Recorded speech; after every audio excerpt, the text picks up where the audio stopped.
Hello, everybody. Welcome to the Energy Newsbeat podcast. My name's Stu Turley, President and CEO of the Sandstone Group. Today is an absolute treat today. I've got Trisha Curtis. She is the CEO of the PetroNerds, and I mean, they are real intelligence rooted in real experience. And I'll tell you what, if you have not heard her before, you will enjoy listening to her today. How are you? I'm doing great. How are you? And thank you so much for having me on the podcast. I tell you what, this is going to go out on your channel, I hope as well too, because this is absolutely a honor for you to be on my podcast and share you with all of our listeners. And I hope that they all jump over and start subscribing to your channel as well too, because you are truly a great energy leader out there. Thank you. Well, I appreciate that. I really do. And I appreciate being invited. And I'm really looking forward to this conversation. I know we have some fun stuff to talk about. It's not like there's anything happening in the oil market. Or, nothing going on. No, there's about three things. And we have OPEC saying that the oil markets are now, wait a minute, we're going to put more production on. It was 127,000 barrels or whatever it was, which is minor. And we have that discussion. We have, is peak Permian going to happen and or is peak oil going to happen? So we got a three full house discussion going on here. I like that. I like this track. I try to add like 8 more things. So I like this, keeping this. We got 3 tracks right now, and those are really good topics. And for our podcast listeners, both Trisha and I both sidetrack a lot and we run fast. So get ready to play this back. And so get ready to rumble. Okay, peak Permian. What are your thoughts on peak Permian? Well, I think it's so funny. I coined this in my last keynote I gave, and I was in Midland, Texas, and I said, let's talk about peak shale. And I said, it's a sexy term, and it's, everyone wants to talk about peak, the word peak. And so I reminded them where we started talking about peak, and it was actually demand, right? And the first time I had actually ever discussed it in a big setting was actually peak demand, and it was in Saudi Arabia in 2017. And I was speaking with the International Energy Forum, and it was OPEC and IEF and a bunch of different groups, and they brought people together, and they were talking about peak demand. And I literally looked at all of them, and I said, EOG does not have in their slides like a peak demand slide, if that's what you're concerned about. And that's when it started talking about. And so the problem that I have with peak is literally, think about it. We all think about, in your head, you think about peak, you think a mountain peak, like top and coming down. So when people think peak, they don't think plateau. So we should be calling it like plateau shale or butte shale or flat top or something, but that's not sexy. That's not appealing. And like, that's what we should be discussing. And we're not even there yet. We're at 13.6 million barrels per day. And it's kind of amazing because if you talk to industry leaders and even CEOs in the space, they're having trouble wrapping their arms around with how we got to 13.6 million barrels a day when everyone is slowing down. And so I think peak Permian, let alone just peak shale, peak Permian is a good kind of narrow topic to talk about. Is that, no, I don't think we're at peak Permian. We've got 2 counties, Lee and Eddy County in New Mexico, that are producing every month. They keep climbing a little bit higher. And 8 months ago, people said they had peaked, right? So, they're like, oh, they can't go to 2 million barrels per day. Well, lo and behold, they're nearly at 2.3 million barrels per day. So, and that's 2 counties. So obviously, this is incredible rock, right? Some of the best rock in the entire world is in southern New Mexico and in Texas as well. And so I think, we have to be mindful. And I'm very fortunate, right, that I cut my teeth on U.S. shale. So what I see right now is something I've been seeing since I started in really 2010 looking at the business. And I've actually grown up around I grew up around the oil business. And so I know booms and busts. And I feel like we just don't have a long view. People are not taking a long view of shale, and they're also not taking an appreciation of booms and busts. But when we think about peak shale, when we think about peak Permian, Chevron almost sold off their Permian recently because they didn't think there was anything there. And so now we're talking about peak.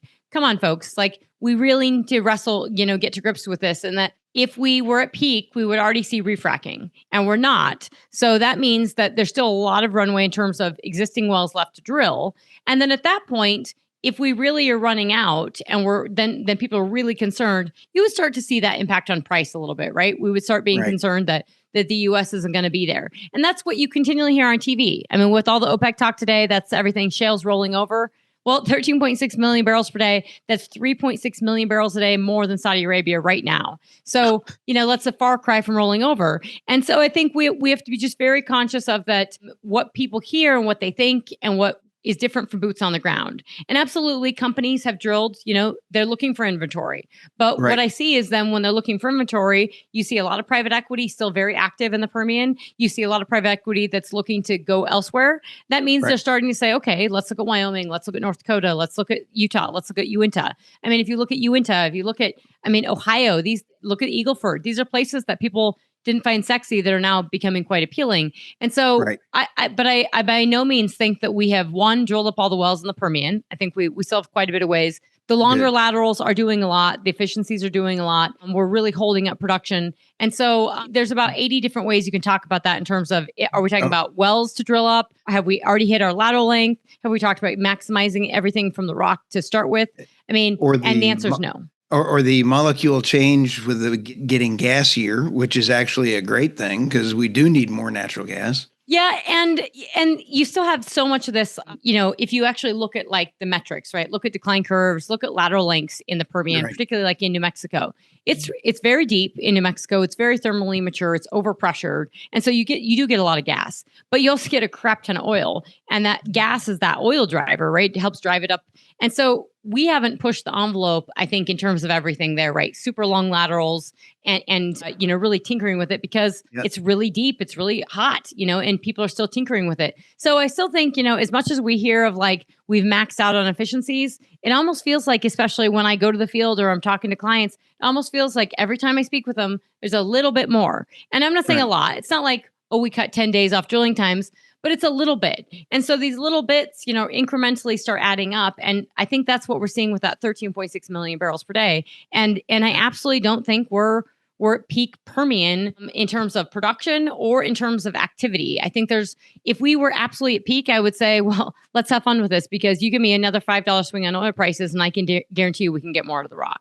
Oh, absolutely. I like the way you say that. And we sit back and take a look also. I don't think one play makes the definition of, I love your coffee mug, by the way, for our podcast listener. Hold that back up because that is absolutely a wonderful. See, mine says no taxes for me because I like absolutely investing in good investments. But I love your PetroNerd logo. That logo is cool. Thank you. Thank you. I appreciate that. I'm really happy with my logo. I have some great website people and they did an awesome job. And so we sit back and we take a look. Peak Permian. I don't think you can't just say that the United States is going to go away because the Permian falls down, because I don't think you can define a country's output by a single play. And, you take a look at the Marcellus, Haynesville, Alaska, my granddad, my book is holding up my camera right here, but my granddad discovered the North Slope. And so I love all my trips to Alaska and everything else. We got a lot of growing to do up in Alaska. And a ton. And if we get Governor Newsom out, we can get rid of the California problem and Kern County can become king again. I mean, it is actually possible. Well, actually, I think we should circle up a little bit back on Permian in just a second. But I will say that I was in DC last week, and I can tell you, I have never heard as many questions and folks as interested in Alaska and Gulf of Mexico. I mean, everybody, that's what they want to talk about, from the Congressional Budget Office to API to everyone. And It was because there was so much within the reconciliation or the big, beautiful bill on Alaska. And so absolutely. I mean, and I cannot emphasize or underscore this enough, folks, like where you find oil, you find it again. I mean, it wasn't news to people in North Dakota when we had the Bakken Shale, right? I mean, look at Julie Lefevre, look at the geologists, look at I think it was Lee Price, who had that, 70s geology report that I actually still have. I talking about billions of barrels in the Bakken. And this was in the 70s, right? Everyone knew it was there. And so, I mean, we also know that we are nowhere near extracting everything from this rock as it is. We're probably not at 5%. We're probably maybe closer to 10% recovery. But I mean, when you're talking with the guys that are actually fracking, if you're talking with Liberty, you're talking with others, I mean, it's really like, can we get more out of the rock and can we get more out of so-called lesser tiered acreage? Absolutely. It is a matter of price and it's a matter of where we're at. But in terms of like, have we peaked output? 100% not. And start talking about Alaska. Holy crap. I mean, there's a lot left to give. these are on like a terminal decline. And that's not because it doesn't have the production potential. It's because the regulations are terrible. Right. The regulatory problems. And California, Governor Newsom has absolutely destroyed with the 20% of California. That one is horrible. I hope to get you in and have you talk with Mike Umbro as well, too, and we can get that one rolling. Because imagine California, if their gasoline prices are high enough now, take away 20% of their downstream capacity, a rut row, they're going to start at $10 gasoline. Yeah.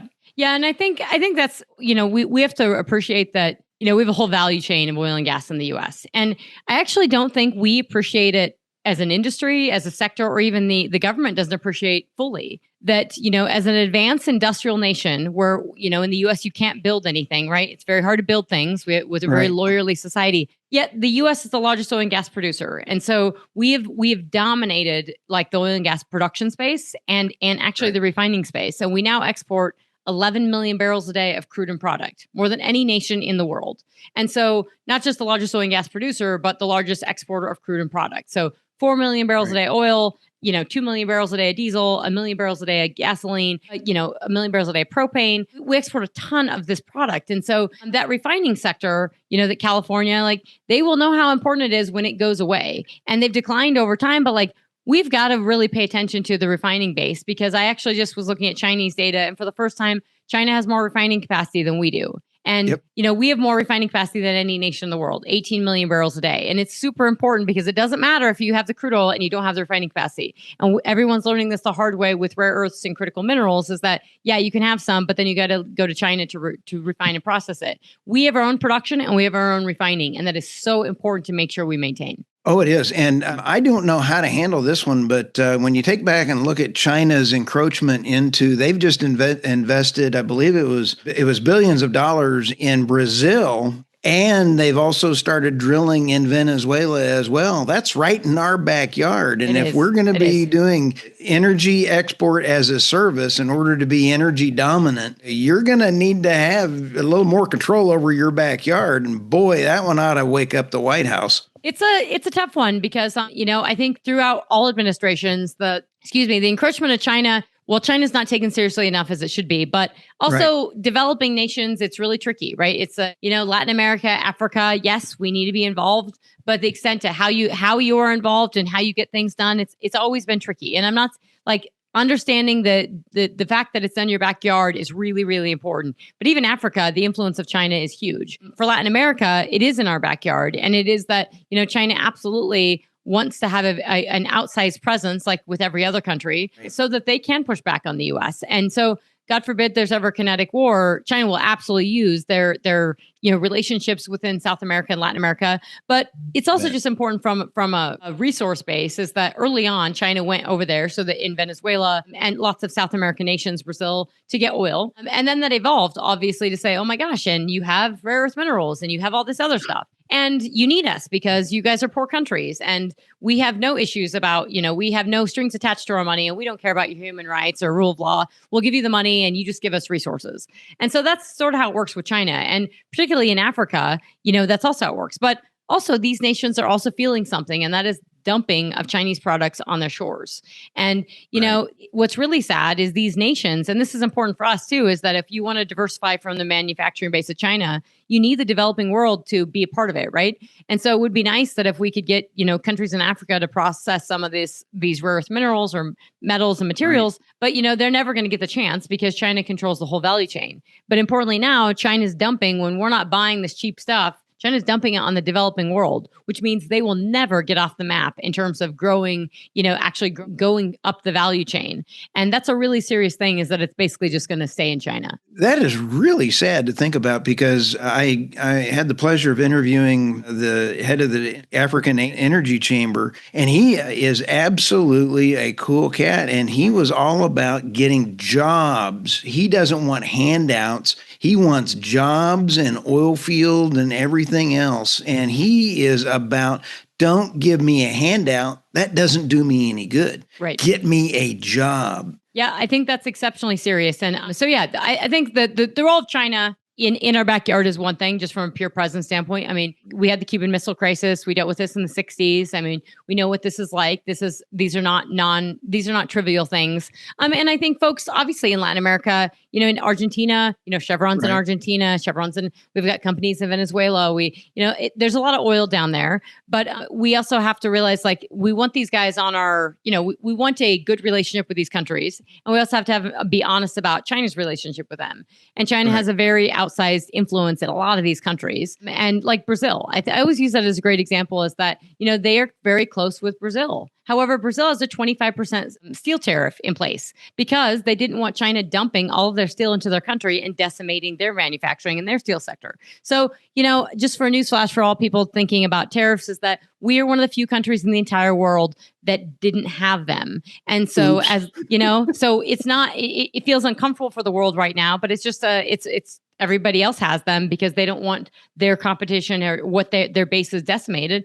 And so we just haven't had them in place. And that's why it's hard for a lot of folks to wrangle with them right now. And I'm not saying they're not painful and it's the perfect way to do it, but it's the reality. As we sit here and we talk about the peak oil and the oil thing, we have the prices going on right now. Everyone's worried about OPEC and their spare capacity as they come back online. I got two things for you on here, and I really want your opinion. And that is, I'm hearing about the glut that is out there, and I have a mixed emotion. I don't think there's as much glut. I have a muffin top, and I'm trying to lose it. I don't think there's as much glut as my muffin top. I don't think there's much owl out there. So I think that the pricing is going on is because they're saying they're bringing more OPEC oil onto the market, but I don't know that they have the capacity. Only one country's really got spare capacity. I'm missing both of these numbers. Can you tell me what you're thinking on that? Yeah, so I think there's a lot of folks in the industry that are with you, right? They don't believe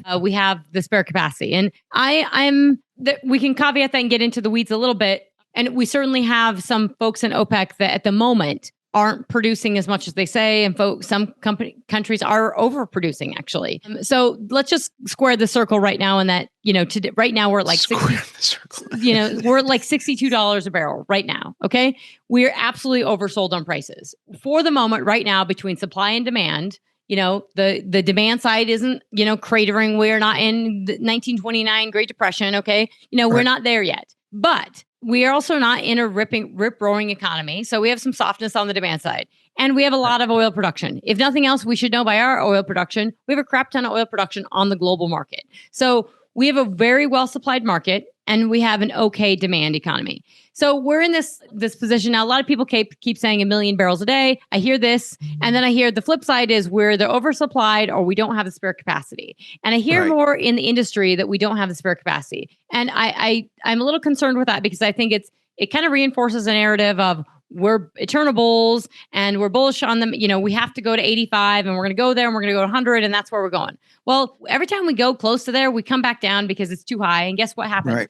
Everybody produces. And so look at Canadian production, look at Brazil production. Everything's up. Outside of OPEC, all production is up and up significantly. So OPEC, what they did 2 years ago is Saudi Arabia took 1 million barrels a day off the market as a voluntary cut. It was a lollipop. It was a gift to the market. And essentially they gave they made it look like and made it feel like OPEC Plus had market cohesion. And they really didn't. It was just Saudi doing this. Now Saudi, and if I was advising them, I'd say do it. Take back market share.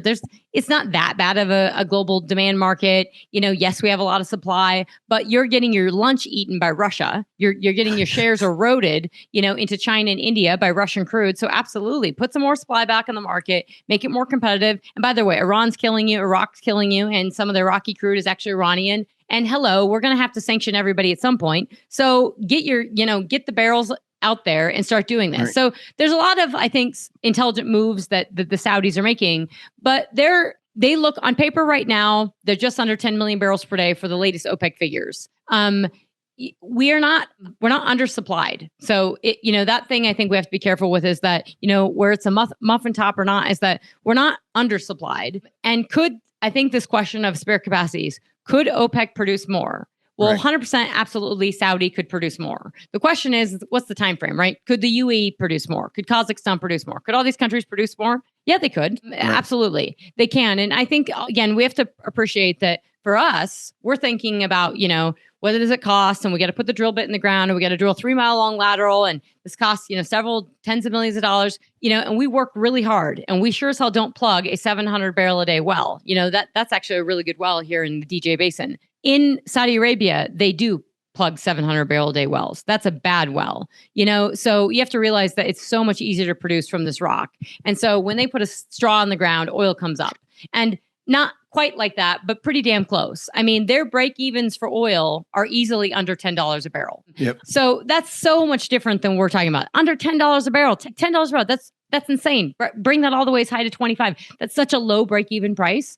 And to me, you and I sit there and look at it. No wonder they burn oil for power plants. Yeah, absolutely. So your power, and you burn. The Saudis burn 1 million or over 1 million barrels a day in the summer, and so they're very good at producing oil. And so could the Saudis? There was only one point, and that was a few years ago, where obviously COVID, when there was a price war, and Russia and Saudi Arabia were both producing 12 million barrels per day. Now everyone says, well, they can't do it. Well, we've also never asked them to. The global market has never said, we need US to be producing 14 million barrels a day. We need Saudi to be producing 13 million barrels a day. And we need Russia. It's never been there, because we are incrementally growing demand. And again, that's not cratering, but we're not at 120 million barrels a day of demand. So the market's never called for it. And so I'm very careful.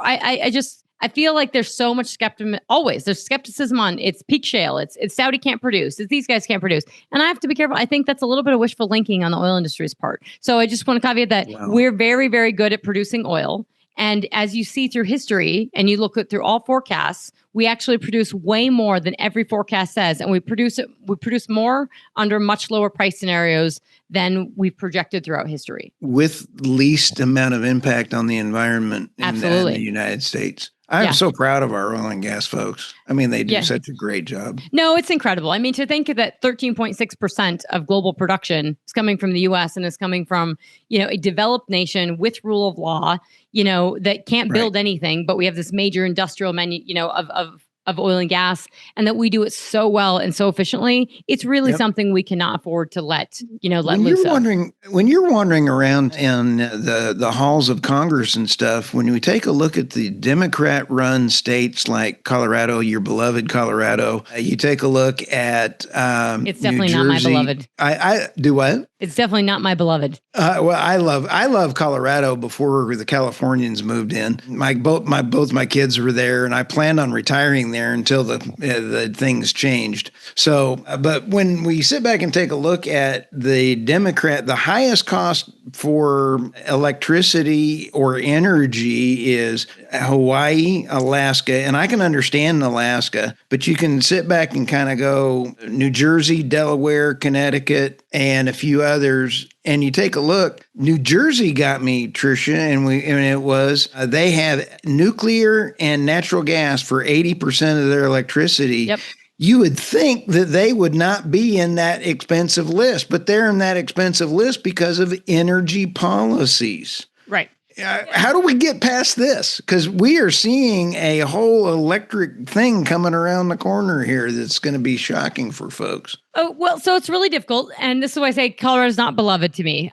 Fortunately, I was born in Wyoming and I claim it. I am not a fan of the politics here. I don't smoke pot and I don't ski. So, Colorado and I live in Denver. I love, I'm happy that, I got to know people like Chris Wright, and, we do have an oil base in Denver, and it's thinning over time, but it is the hub. And actually there might be a bet that it could be a hub again, because we are going to have more people step outside the Permian and come back into the Rockies. But all that being said is, like, we have atrocious policies in Colorado. A third of my power to power all this is coming from coal. And yet this state is going to get rid of all coal-fired power generation by 2031. So there's seven power plants, and all of it's getting decommissioned with zero plans on what to replace it with.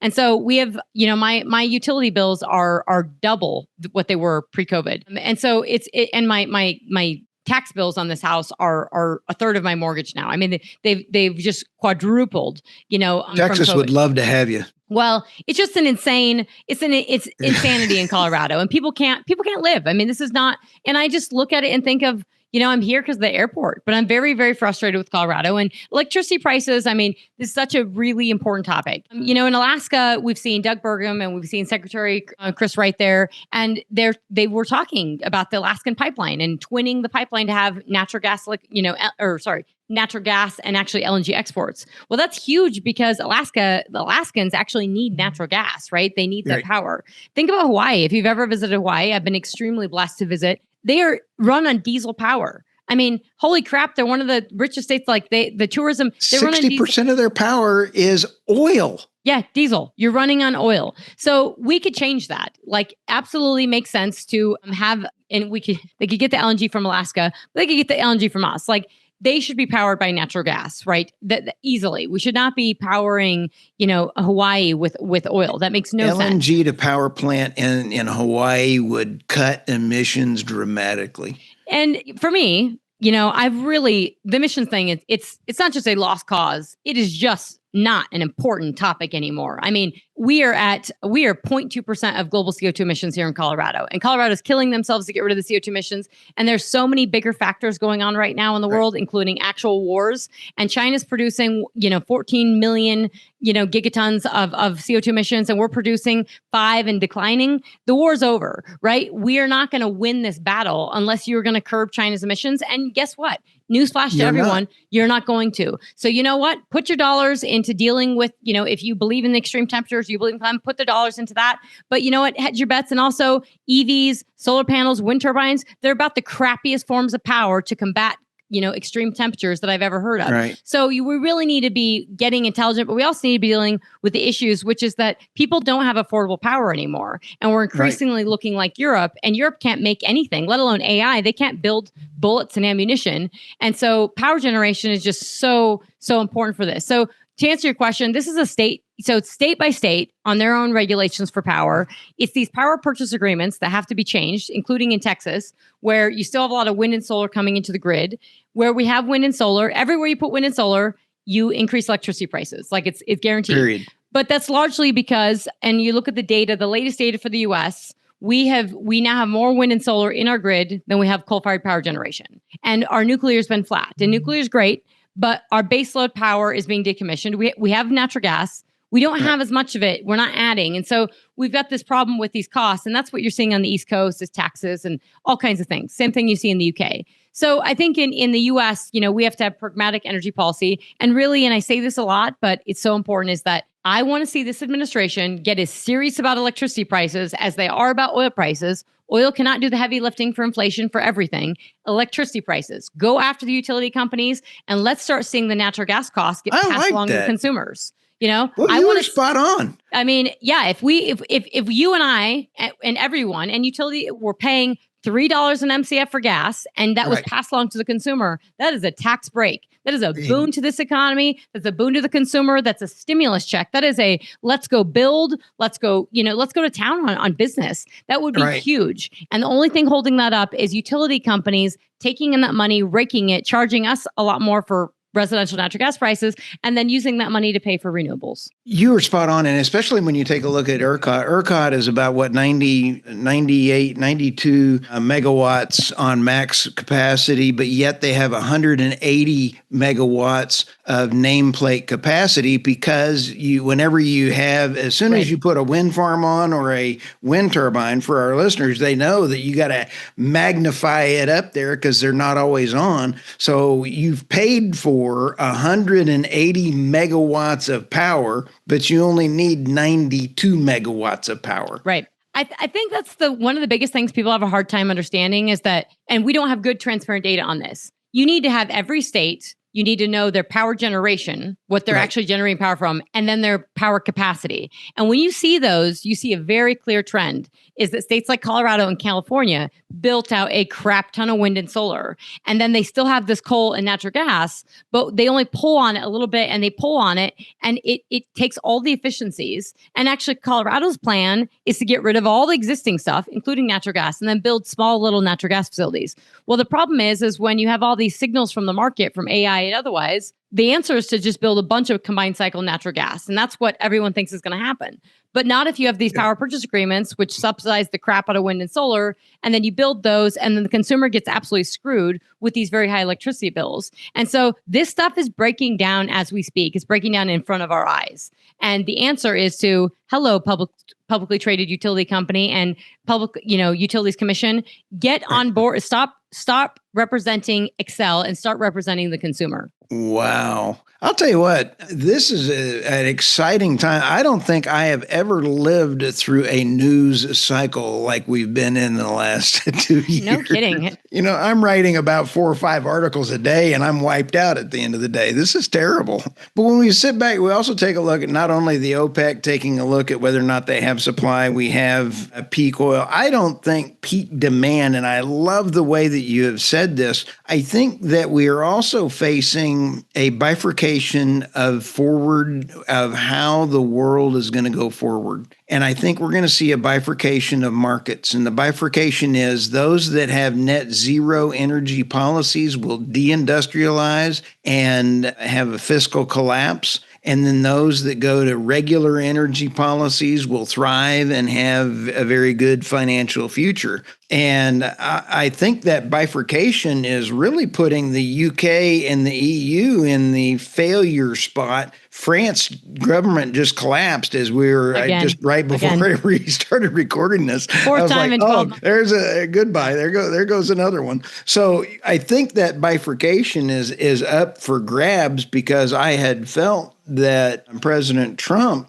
if he could have gotten a peace deal, we might have seen Russia, India, the United States being with Saudi Arabia and all that and having that as a trading bloc. But now that the trading bloc is kind of dissolved and President Trump says he's going to be bringing more sanctions on Russia to get him to the table, I don't even know how any of this is going to fold out anymore. Okay, so you got a couple big topics here, which are great because it lets us get into geopolitics in Russia a little bit. But I think starting off your point about this bifurcation and of the kind of global economy with energy. And, this is stuff I've been telling the Pentagon for a while is that, and leaders and folks is that we do have a clear bifurcation economy where it is literally just Europe and the US that's saying we're going to go net zero and the rest of the world could give a rat's behind. Exactly. I mean, they really don't care and they're not going. And so actually, we have 165 exajoules of coal consumption, all-time record highs. China is 92 of the 165. So they're more than half of that. That's all-time record highs for coal consumption. So no, we're not going to decline CO2 emissions because China and India keep rising. And two is that energy demand is growing, it's not falling. And so people talk about energy additions and wind and solar. Actually, you would probably use less coal and probably less natural gas if you stopped adding the really crappy wind and solar. So, I could guarantee you global CO2 emissions would fall because China wouldn't be making it from coal-fired power generation, but more importantly from forced labor. So, there's all kinds of issues with that. But we are seeing, so we have a real problem in Europe, and it's so incredibly serious because Germany their price for electricity is about 44 cents a kilowatt hour right now. So we're going like this, but we're about 20 cents a kilowatt hour and much higher in cities. But it's really hurting, it's starting to really hurt businesses and consumers and economic, our ability, the things that differentiate us as a country. Well, Germany can't build anything. And so it's killing their manufacturing sector. And they are an industrialized country that makes cars and everything. They're super exposed to China. So this is a big problem. But they also have these really expensive electricity prices. And, we'll talk about the France collapsing in just a second, but because they're second largest economy in Europe. So you've got the UK, France, Germany, all going crazy on net zero, but all realizing, hey, we have very expensive electricity prices. And guess what they also did? They all just said, okay, Trump, and we're gonna spend 5% of our budget on defense. Well, you can't, and the stock market's ripping, and everybody's like, oh my gosh, this is so awesome. Invest in Germany and the DAX, and this is great. I mean, the German stock market is smaller than Apple. Like the market share of Apple. So talk about diversification. I'm sorry, but it's just not that depth. You don't have the depth and liquidity that we have sort of in the US. And so we have to put this into perspective. These are smaller economies, but they're absolutely industrializing and rapidly on the back of these green policies. And I really think, and this is why I say this is so serious, is I'm not going to fight the game. I'm not going to fight the fight on CO2 emissions anymore because we have serious issues like actually making sure we have enough ammunition. One, to make sure if we have to fight a war, God forbid, but two, to make sure we don't have to. And we have supplied Ukraine with all of our ammunition, and now we're out, and we have to make it, and you need power to make it. And if you pay attention to all the stuff that Russia, if you war game or you pay attention to military stuff, which I do, and you also look at what Russia has hit during this whole war in Ukraine, it's power. You go after power generation because you hurt their ability to manufacture things.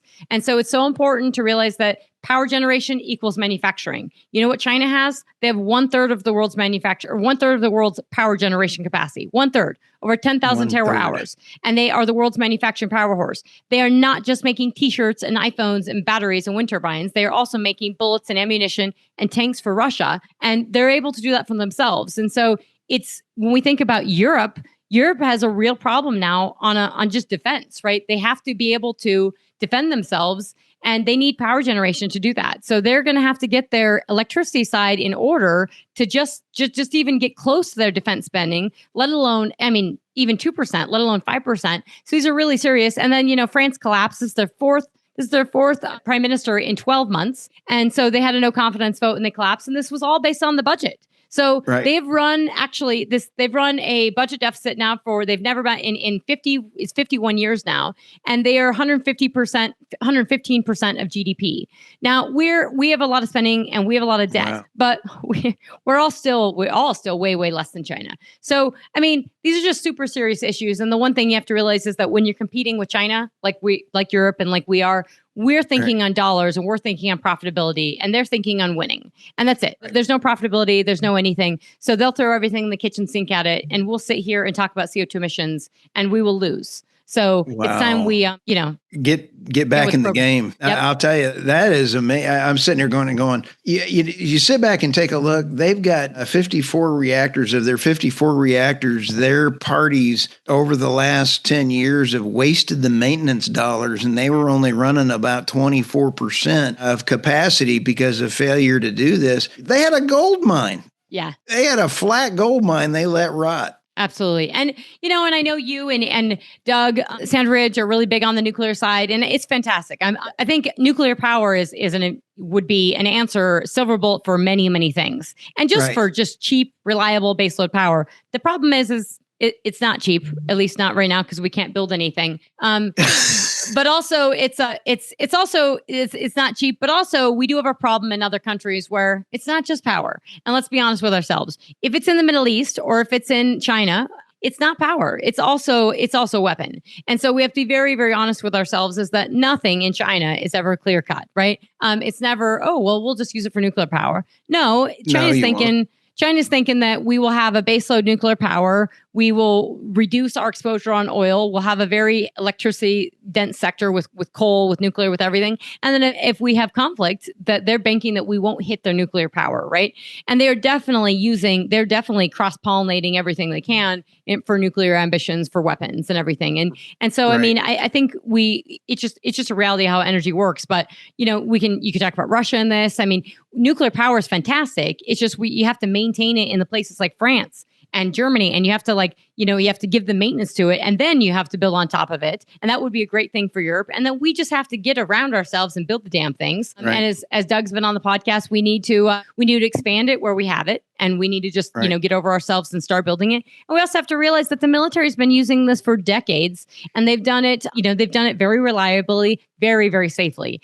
You are able to do that, and in a country like the USA, we are able to do that, and we should just lean into it. The great and wonderful Chris Wright his team put out a great thing. If you can't tell, I'm a Chris Wright fan. I'm over here going, yay, Chris, yay. It is nice having a Department of Energy that is actually run by somebody that knows what they're doing. And did I say that out loud? I didn't mean that about the person behind me. Anyway, Chris is such a fantastic guy. Their report kind of scared me a little bit when I went through their report, and they said that he is right when he said he inherited a real problem, and they need 100 gigawatts of power coming online. We only have 22 gigawatts of nuclear in the works and natural gas. I believe it's either Hyundai Heavy or a Japanese firm has committed to doubling their production on the natural gas turbines. I have to fact check myself on that, but they were buying 150 natural gas turbines from China.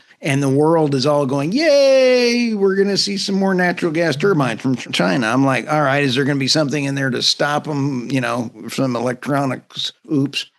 So everything with China comes with an attachment. So, I mean, whether that's, whether they can put a bug into the system, but also I think you have to realize that they're really good at surveillance and control. So because of that, they've actually been really good about keeping bugs out of their system and bugging ours. And so there's actually some articles in Foreign Affairs this month that Foreign Affairs isn't great all the time, but there's a decent article talking about China's ability to, just because they're so good at their surveillance and control, it's made them quite good at defending themselves with bugs and quite good at bugging us.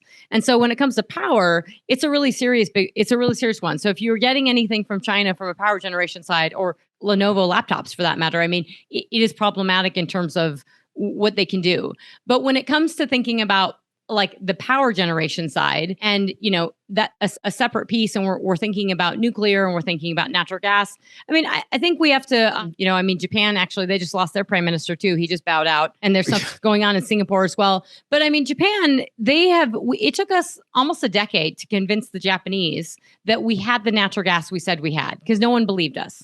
And so, I think it's really important to realize that we spent a decade plus making them believe that we had the geology, that we had so much natural gas. They finally believed it. And then Biden comes into town, and then Biden forces all of our Asian allies to start poo-pooing energy and natural gas and anything to do with domestic crude oil and natural gas. And so I wish we had more people criticizing Secretary Granholm and saying that Chris Wright is the first energy secretary ever in history in the U.S. that had energy experience. Secretary Granholm was a disgrace to this country and to the energy sector. And, she laughed in her, very similar to, Harris in many ways. When she was asked questions, she cackled, and she didn't take things seriously. She didn't even know that how much oil and gas we consumed. And you can like or lump our industry, but you better know the facts of how energy actually works if you're going to be the Secretary of Energy. And so, knowing how it actually works is really important. And so what they did as a strategy, their strategy was basically to say, we are going to force everyone, the world and us, and we're going to go green, and we're going to force climate on everyone, climate policies, and we're going to declare this a national emergency, and we're going to, try to quell our domestic sector. And then we're going to we'll just buy crude from Iran and all these other unsavory countries, and we'll push down our sector, and we'll force ourselves to go green. And obviously that doesn't work, but it also didn't acknowledge the realities of energy and the realities of geopolitics. And I think they found themselves in that big problem. And what they ended up doing was just selling off the SPR to try to lower oil prices and to just kind of muddle through. And that muddling through and that lack of leadership, Chris and I and a lot of people say energy is everything. It's everything. Full stop, period. It underscores everything we do. And so it's the one thing we have to get right. And, we're doing a great job on the production side. We're not doing a great job on getting that production into the economy and using it, particularly on the power generation side. Wow. I just like the way you think. This is such a great conversation. I sit back and think that when Chris Wright also said the number of blackouts were going to be increasing by 100-fold. We dodged a bullet if we had a different president. Yep. I think on the basics of that stuff, basics of just that, of blackouts and things like that, we did dodge a bullet. And people could say, oh, that's not true. And I'm sure there'll be pushback on that. But actually, literally, the Bloomberg ticker on the day after the election, I flew down to Dallas the morning after the election and gave a talk to a royalty company or mineral company. And the next morning, I see on the Bloomberg ticker that Duke Energy has said if the administration tells them they don't have to shut down their coal, that they're not going to. And the seriousness of that, again, you could hate emissions, you could hate coal, but the impact of that to people's utility bills and to baseload power and dispatchable power, and actually even to the viability of renewables, is massive. Like that means that these people are no longer, the companies are no longer beholden to policies. They can actually use reliable energy and cheap energy. The one thing we have with coal is it's extremely, and I keep it here because it's so damn important. It's a rock. It's a solid form. It's extremely energy secure. I don't have to put it in a pipeline. I don't have to compress it, as much as I love natural gas, and I can use it when I want to and not. And so I think if we were to get real about energy and say, use every damn drop of natural gas we have for power, back it up with coal, and then, and nuclear as well, if we can get it built, we would have the lowest cost. We have no excuse not to be the lowest cost energy provider in the world, and that would mean that everyone can do business here. This is why I say to policymakers is that start looking at the utilities and start passing on those nat gas prices, because if you want to reindustrialize America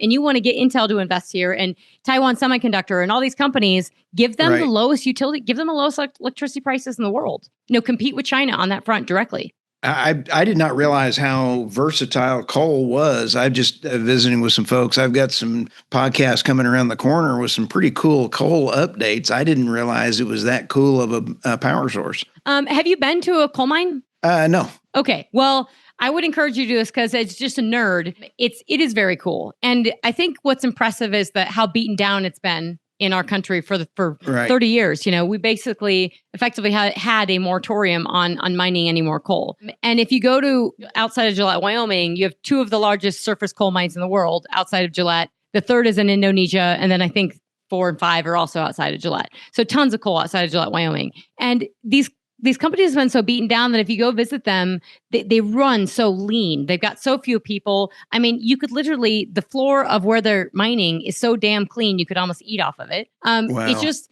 they're so proud of what they do, and in Gillette, they're directly powering the Dry Fork power plant and they're very proud. They understand it really well. And so it's just something worth, I think we need, as the oil and gas industry, we would learn a lot from talking to the coal industry and understanding that they've been fighting this battle for a long time. And that there's a lot of lessons they could give us. And also, they're just a really reliable form of power generation that really can and does enhance natural gas and nuclear for that matter. So it's simple, it's nerdy, it's energy security, and it's what basically the entire grid of China is built on, and the economy of China is built on. And it's amazing. And I really, am thrilled for our time today. And especially when you sit back and think, you are truly one of those that whenever I see your LinkedIn post go by, I stop it and I have to play it back to OSU slow speed. And I will slow it down so that I can understand it and then replay it a few times.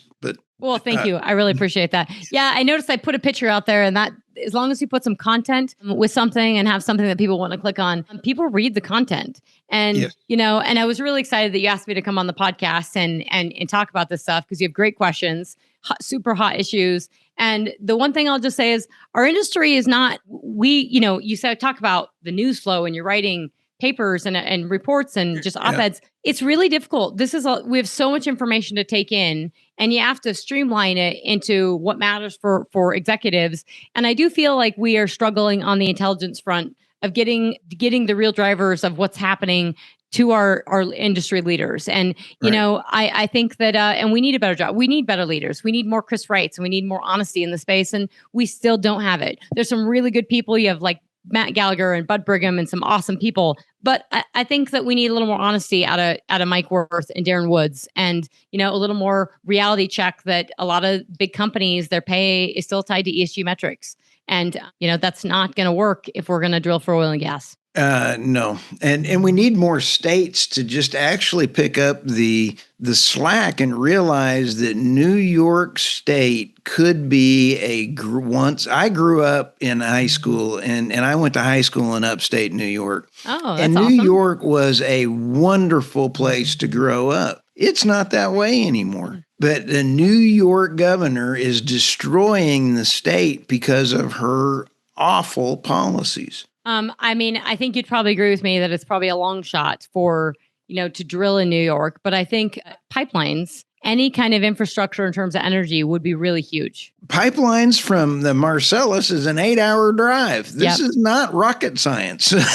No, it's not rocket science. So how do you feel about the mayor race? Oh, my goodness. I have a problem with anybody that is Ilhan Omar and Rashid Tlaib and the Somalian mayor need to not be in elected positions. They need to be American first. Yeah, well, Mandami just is fascinating to me because people are like, oh, well, he resonates with young people. And I'm like, he's also anti-Semitic and, is not, and won't, and has had multiple times to say that he's not and won't, and is like, says globalize the intifada, and his father was. And I was just like, how is this okay in New York? This is not okay. It's not okay. And you have 1 million Jews. And I thought, hello, What is going on here? The Crusades were fought after a couple hundred years of encroachment and people finally getting fed up. The Crusades were not a Christians starting first. They were trying to survive. So, you sit back and take a look. This could get ugly after a while. Yeah, this is one thing I always think we talk about, and I just have to say this and get your thoughts on it, but we always everybody talks about Russia and Ukraine, and I think there's some upside to oil prices for that. I definitely think we're way oversold at $62 a barrel, but we're not talking enough about Iran and Israel and the ongoing thing with Israel. And I was listening to a podcast over the weekend, and somebody said really well from the Israeli perspective, and they said, look, we'd like to be Luxembourg, but our neighbors are not France and Belgium. And I thought, that's such a great characterization of where Israel's at. And so all I see, I turn on the stock market at 5 p.m. on Sunday, and I'm watching the Asian Open.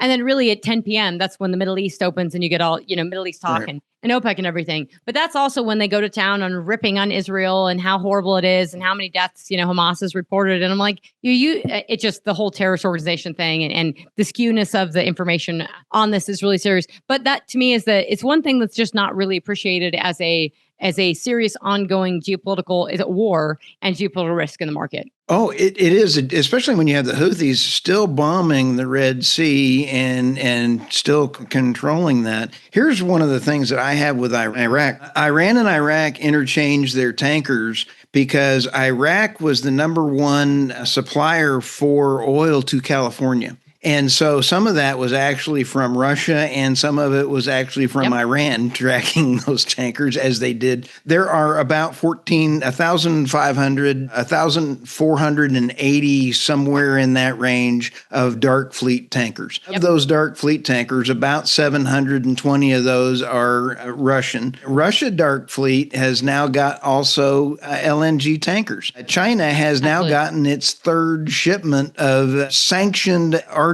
2 LNG shipment. So when you take a look at Iran, Iraq, and that area and Russia, they use oil as their fed. When they need more money, they print it. They print it by printing it out, and you've got China and India buying them. I want to ask you this, because I believe I know President Trump is going to get him a deal. I know President Trump is such a great president that he will eventually get the war stopped. But when the war is stopped and you have the sanctions that don't work, Irina Slav has always said it great, sanctions don't work as intended. When those sanctions come off, the price caps, I think we're going to see a price increase because all of a sudden you're going to see some things. I think it's counterintuitive that there will be a price increase. I don't know that Russia has spare capacity, but I think just the pricing mechanisms may call for a price increase. It's a really good topic and a really good question. So there's a few things with that, and that's that. So Iran has had like a disproportionate amount of increased influence over the past several years into Iraq. So when we're getting Iraqi barrels, and we're finally starting to see our government recognize this, is that they may be Iranian barrels, and so that's a big problem. And so Iraq is very heavily influenced by Iran now, and we let this kind of all go by the wayside a lot. The Biden administration didn't help with any of this by leaving the way they left Afghanistan. So that's a real big problem. When we think about and that's kind of a separate little thing, it's not a little thing, separate thing going on. The way we hurt Iran and the way we kept them from, funding all these nefarious extracurricular activities that they like to do with Hamas and Hezbollah and Houthis is bankrupt them and take them back to the Stone Ages. And that's what we need to do. And the only way you do that, and I'm sorry for the Iranian people, because I think the Iranian people are not the problem, but the government is. And the government doesn't care about the people. Just like Hamas does not care about the people. They absolutely do not, or they wouldn't build their damn tunnels right under these places and use their people. So we have a problem with this, and we have to recognize this. So with Iran, the Trump administration did do a very good job the first time around in terms of actually enforcing these sanctions and reducing their exports and curbing the money that they were getting. But China purchases, 2 million barrels a day from Iran. Almost all of their oil purchases that Iran sends out go to China. They get it at a discount. So you got to curb this. And so you have to be willing to enforce this, and you have to be willing to have slightly higher oil prices. And this is where the industry, we do need a better relationship with the Trump administration. I don't hear the oil and gas industry the way I hear the auto industry saying, hey, we have a good relationship. I don't hear that. Now, I heard the Wall Street Journal, a terrible article that dropped last night, talking about pay to play and how close the administration is with Ham and Chris Wright and how dirty this is. And I thought, look, these people actually care about this industry. And there's a reason they voted him, they donated and voted him in. It was not because they all wanted jobs. It was because they wanted oil and gas to be around because they know we actually have to turn on our lights. But all that being setting aside is that, so we have to probably deal with the Iran thing. We have to deal with probably have a little higher oil prices, which is not bad because it enables U.S. production and strength, right? And so we need that. And I think the economic role of U.S. oil and gas needs to also be addressed and emphasized. And we need to be doing a better job as trade associations and lobbying in talking in Washington about how $70 oil would be amazing for the industry. And it would be and it would be okay for the consumer as well. Then when it comes to Russia, do they have more spare capacity? They actually probably do. And I say this because the war in Ukraine, most of us who were pretty nerdy on the subject and new experts and stuff on the ground, Russia could probably have grown production to 12 million barrels a day, which you saw that, you saw the ability for them to do that in that price war or in 2020. They were able to do that without lifting sanctions and getting U.S. knowledge, right? To grow that more than that, they would really need our help on U.S. shale. They would need it on the Arctic. But the Russians are very, very good at oil production, not dissimilar to what we are. Like, they are gritty. They pull themselves up by the bootstraps. You might die on a location because it's not up to snuff on specs, but they can produce damn oil and they're really good at it. Okay. Like, this is one thing, like, they are tough. Okay. It's cold. It's snowy. I mean, anybody that has a bear for a pet, we have Rottweilers. They have bears. And I'm not Putin is very bad. Okay. And so also the other problem is that even if Trump gets a deal and he might get a deal, this will not be Russia's end, right?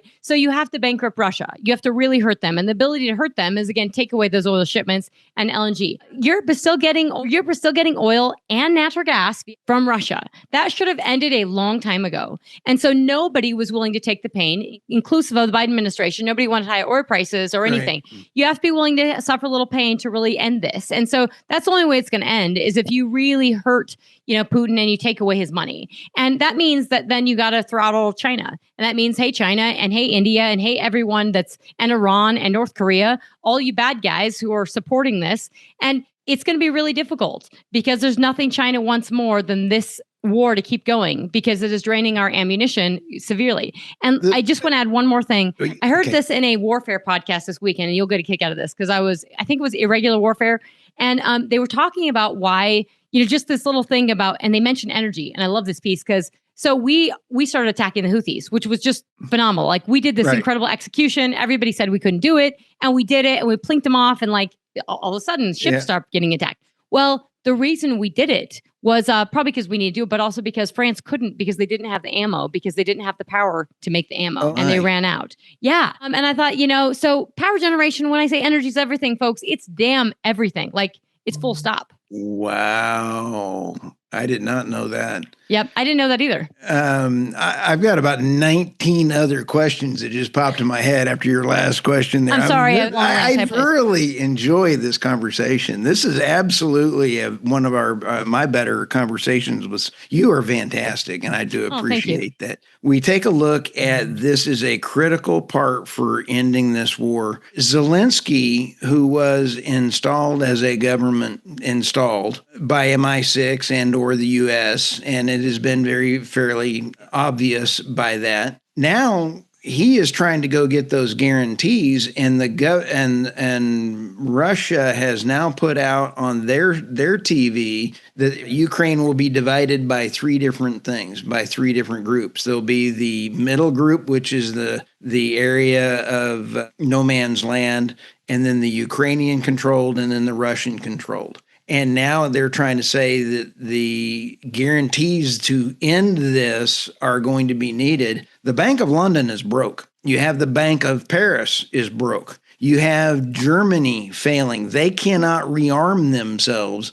This is a gigantic thing. So when President Trump goes in and tries to bankrupt Russia, he's going to trigger a complete collapse of the EU and the EUK. This is a complicated full stop. It is complicated, and I think if you just look at all the wealthy Russians in London, you would see connections why these countries have been having a hard time. I think we spend a lot of time of both things can be true. Putin can be really bad, and Ukraine can be corrupt. And I'm being honestly that Ukraine was a corrupt country, and it's a beautiful country. It is a European country, but it's not Germany, right? And even Germany we all have levels of corruption, but it wasn't Germany, right? So they weren't to levels, and they border Russia. So it's a scary neighborhood. The problem is what Russia wants is they never want a deal. They want a deal because they want destabilization of Ukraine, because then they'll eventually take all of it. They'll just bide their time. And so what you've seen now in the latest stuff out of Russia is that they're never going to acknowledge Zelensky or the government of Zelensky, because as long as they don't have to acknowledge it, then any deal they go into isn't really a deal, right? So they can just break it. And so it's just all, they're going to break it anyways, but they just don't have to live by that ceasefire. What they really want is freezing enemy lines with a little bit extra. So that basically, if you look at the maps right now, they have a nice little, chunk of eastern Ukraine. And if they get all of the Donbass region, they get this really high elevation point. The Russians love elevation. Look at their embassy in Washington, D.C. It's the highest elevation in Washington, D.C. So they get to see over everything. The fact that we let them build out there is ridiculous, and known for all of its spying operations. But anyways, if they get the Donbass and they get the 100% as opposed to 98%, they'll do a ceasefire if they get all this region and say this is ours. But then Ukraine gets a ceasefire and bodies stop dropping for both sides. But then Ukraine says, okay, well, I've given this territory. And so what I've been fighting for all this time, what is that for? And so I think it is tricky internally, because Ukraine's got to sell this too, right? And that could be a morale booster to say, hey, we get to end this finally. But it could also be a morale killer of saying, well, what are we fighting for? And so the problem right now is that if you actually look, and Trump has admitted this, Trump went to that meeting with very low expectations that they were going to get anything. They had a meeting and everybody made a big to-do of it, but Trump they didn't make a deal. And that meeting, like they have this meeting, they just talk. And then what's happened is that they just keep bombing, and they've increased the bombing, and it's the missile and drone attacks that if you see, they've just escalated like crazy since over the summer. And so what they're doing is they're basically sending a lot of dummy drones in, a lot of drones and a lot of missiles, and it overwhelms their air defenses, and then some of them hit. And so they can't respond. And if they keep doing this and they keep wearing them down, and that's what war is, it's wearing down your opponent to where they eventually give in. And so that's what they want. And it's really horrible. It's very sad. And there are a lot of people dying on both sides. And Putin is horrible. And, Ukraine is not a perfect country, and they are corrupt, and Zelensky might be a puppet, but it's a situation we've got. And you sure as hell don't want to give any more to Putin, because when you give a mouse a cookie, they want a glass of milk. And we should know this with the ESG movement and all the craziness there, is that, it is a complicated mess, and I'm glad I'm not trying to solve it. Absolutely. It's very complicated. The one thing I would say is it would make more sense for President Trump. But when President Putin went to Alaska, he signed a deal on I believe it was the Exxon, the deal for the Sakhalin project, to a proclamation to get that thing started again. He came with businessmen to go do business. That is what Putin wants. Putin wants to do business in the Arctic, and he wants us to help drill and go in that area. That to him is more important than getting hammered by sanctions. Hammered by sanctions does not get him to the table. Hammered by sanctions gets... You're right. I mean, and the trouble is we don't realize this, is that when you have support from China, when you have China's giving them way more support than we realize, way more that's on paper. They're buying all their stuff and they're giving them direct support. And China wants this war in Ukraine because then we are preoccupied over there. We're not focused on them and the Asia Pacific. And they started drilling in Taiwan's waters. Yep. So while we're busy with this, they're over there drilling in the EEZ, the economic zone of Taiwan. Oops. And just pushing the boundaries, right? They're pushing the boundaries on all kinds of fronts. So I think with Russia, they did bring their men, and the fact that it's, and I don't know if this is 100% verified, but it seems like it is, that the Exxon is starting to, they're thinking about or starting to talk to the Russians about potentially going back in. Not a good move by Exxon's part. I think they've made a lot of bad choices lately, but that's not a smart geopolitical move. I wouldn't touch it right now. You got burned once. I don't know how many times you need to get burned, but it's just the timing. It looks horrible if nothing else. I would want guarantees. Yeah, guarantees. No kidding. Well, it's Russia. And so I think that, that's what Putin wants. But the reality is that when we think about sanctions, they were very, very effective when they devalued the ruble. So everybody wants to know why didn't they lose oil production? Well, they're not fighting a war in their country. It's not like we're bombing oil production facilities. So that's one.